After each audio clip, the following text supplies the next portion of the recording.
Фирдус Тямаевның чираттагы җырына яздырылган каверны Балташ егете Райнур Фәйизовтан тәкъдим итәбез.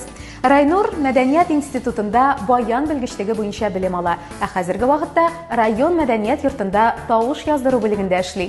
Җыр моңа гашык, талантлы егет моңа кадәр дә татарчар киңлекләрендә һәвәскәрләр иҗатына багышланган чыгарылышында күренгән иде.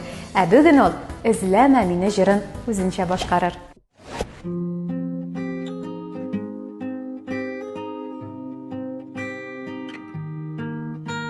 Эзләмә мине, зинһар эзләмә, минем эзләрне син күзләмә. Кайтмаслар инде ул серле кичләр, яңармас кабат сүнгән хисләр.